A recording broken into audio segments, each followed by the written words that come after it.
Travis Wayne Goodsell.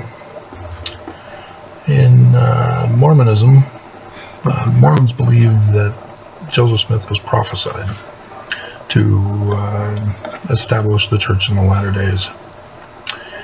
And it comes from the Book of Mormon in 2 Nephi chapter 3, in which Lehi is talking to his son Joseph about what he had read on the brass plates about Joseph of Egypt, and thus why he names his son Joseph. And talks about a future Joseph, and talking about, let's see, verse 6. Joseph truly testified, saying, "A seer shall the Lord my God raise up, who shall be a choice seer unto the fruit of my loins." Yea, Joseph said, "Thus saith the Lord unto me, a choice seer will I raise up out of the fruit of thy loins." And he has a work for him to do, knowledge of the covenants made to the fathers of the Old Testament. And he shall do none other work than the work that he's commanded to do. And he shall be great like unto Moses, whom I have said I would raise up unto you to deliver my people, O house of Israel. And this is different from verse 10, "And Moses will I raise up to deliver thy people out of the land of Egypt." And then he goes on to say that the third person, the Joseph guy, "But a seer will I raise up out of the fruit of my loins." And the name is in verse 15. Yeah. "And his name shall be called after me, and it shall be after the name of his father." And so where does this come from? Other than the brass plates. Well, it comes from Deuteronomy, and I doubt they connect it to Deuteronomy in the footnotes. Yeah, they don't. Because it uses seer instead of prophet, and it's Joseph instead of Moses, the man like Moses that he talks about here. And so Deuteronomy 18 and verses 15 through 19, "The Lord thy God will raise up unto thee a prophet from the midst of thee, of thy brethren like unto me. Unto him ye shall hearken." And it talks about how whosoever will not hearken unto my words, which he shall speak in my name, I will require it of him. Now, Joseph Smith knew of this because in his 1838 history, he repeats it, or refers to it, actually. And it's in verse 40.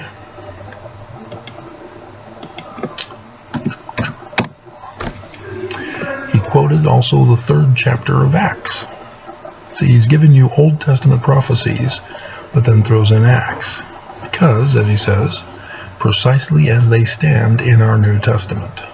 There's a different wording in there, and it has to do with cut off, but it's not cut off. He said that prophet, the man like Moses, a mortal man like Moses, was Christ. Right here. Well, that's not Jesus. "But the day had not yet come when they who would not hear his voice shall be cut off." And so this is all over the place. In Joseph Smith's works, as well as other Old Testament stuff. Jeremiah 23, for example, talks about it. He's the man like Moses. And in section 103, Joseph Smith makes it very clear that he is a mortal man. And not only that, he's going to be Mormon. Oops, went past it. Verse 16. "Therefore, I will raise up unto my people," there's the pattern of the lingo, "a man who shall lead them like as Moses led the children of Israel." And so this is our Christ. Joseph Smith, as indicated by 2 Nephi chapter 3, is our founding Christ. And if you're new to my channel, you are being shocked because you've always believed it's Jesus. You have not read, grammatically parsed the sentences in Joseph Smith history of the first vision. Because in verse 19, he tells us Jesus is not our Christ. But you have to know what the words mean. He says that the personage answered him that he must join none of the Christian churches, for they were all wrong. And the personage who addressed me said that all their creeds were an abomination in his sight. And so this should automatically send you to the very first creed of Christianity, which was by Constantine in 325 CE, in which he declared Jesus is the name of the Christ whom he makes up with a brand new word that never existed and still doesn't have any other definition other than not real, because there is no meaning for it. And people have tried to create a meaning, force a meaning, they can't do it. It means not real, supernatural, not real, not natural under physical law.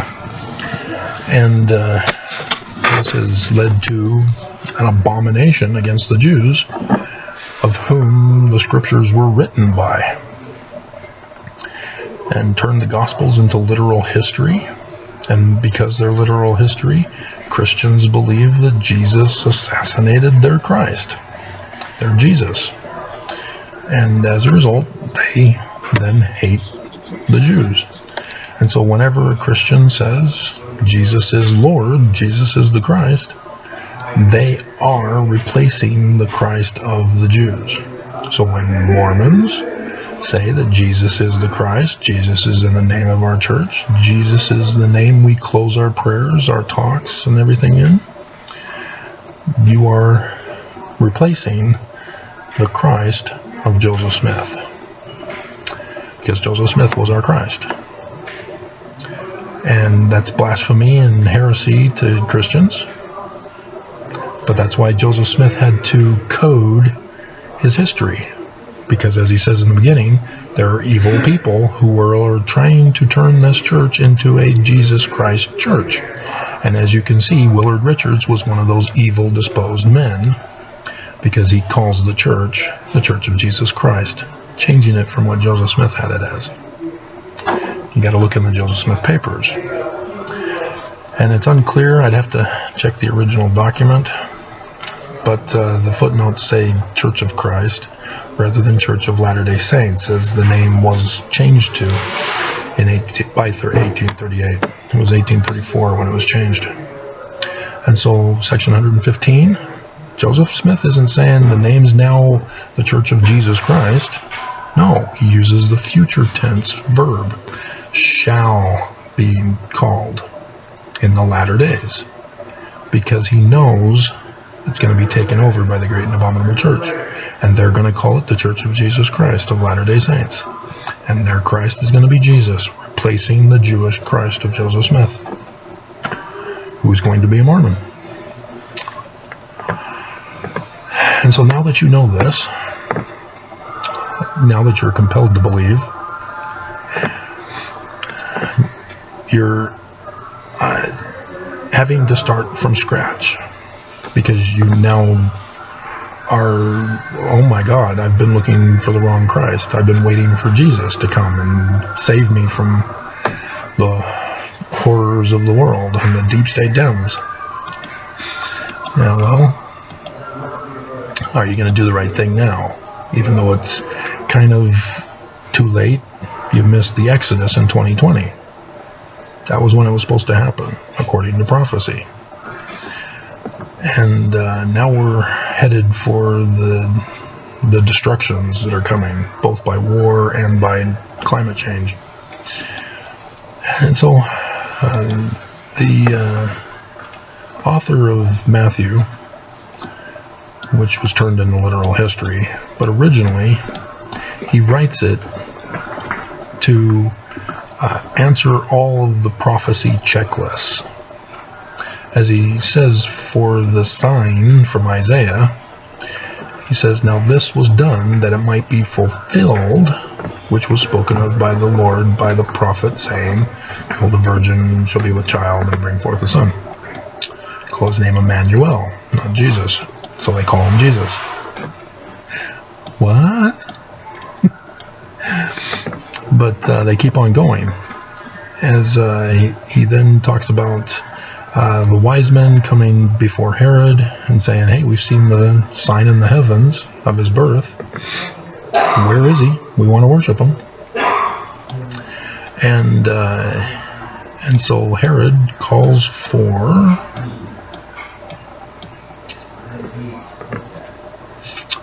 let's see, he sent I went too far. Then Herod, when he privily called the wise men, inquired of them diligently what time the star appeared. And he sent them to Bethlehem and said, "Go and search diligently for the young child." No, wait, we got to go back further. So Herod was troubled when he heard this. He gathered all the chief priests and scribes of the people together, and he demanded of them where Christ should be born. And they said unto him, "In Bethlehem of Judea, for thus it was written by the prophet." They don't have a footnote here. But this is the Star Spica. And so it's the prophet John in Revelation chapter 12, verses 1, 2, and 5. That's where we know of that one. And so this is not his actual birth. This is the start of his ministry. Ta-da! Right at the beginning of the ministry of Jesus. But you can see how he was using a checklist of prophecies for who his audience is supposed to look for.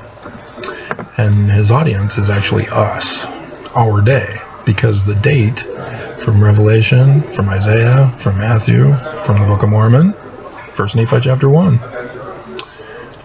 is 23rd September 2017, the day of Saturday session or the Saturday evening session of women's conference that was finally made united with the general conference.